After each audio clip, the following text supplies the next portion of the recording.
Hello বন্ধুরা, শুভ সন্ধ্যা। সবাই কেমন আছো? তো বিকেলবেলা বেরিয়ে পড়েছি, এক জায়গায় যাব। তো চলো যাওয়া যাক, কোথায় যাই। তো ফাইনালি টোটোয় উঠে পড়েছি। তোমাদের দাদাভাই যে দেখো তো টোটোতে বসে আছে। তো ও বলছে আমাকে ক্যামেরাতে দেখাস না, তার জন্য ওকে দেখায়নি। তো একদম চলে এসেছি। তো এটা কোন জায়গা, তো সবাই একটু কমেন্ট করে সবাই জানাবে। তো তোমাদের দাদাভাই গেছে এক জায়গায় অন্য একটা জিনিস আনতে। তো কী জিনিস তোমাদেরকে অন্য একটা ভিডিওতে আমি নিশ্চয়ই দেখাবো। তো এটা কোন জায়গা প্লিজ একটু কমেন্ট করে জানিও। তো এটা হচ্ছে নদীধার।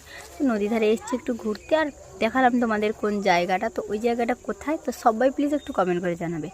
তো ফুচকার দোকান, তো অনেক কিছুই আছে। আমি এখান থেকে কিছুই নিইনি আর কিছুই খাইনি। তো দেখো এই যে, তো ঢোকার পথে এই যে মানে দোকানে অনেক কিছুই জিনিস আছে, সবাই জানো হয়তো। তো আমি কিসের জন্য খাইনি আর কিসের জন্য নিইনি, তো আমাদের বাড়িতে তো খুবই অসুস্থ সবাই, তো তার জন্য আমি এসেছি এখানে। আমিও একটা দরকারে এসেছি, আর তোমার দাদা ভাইয়েরও একটা দরকার।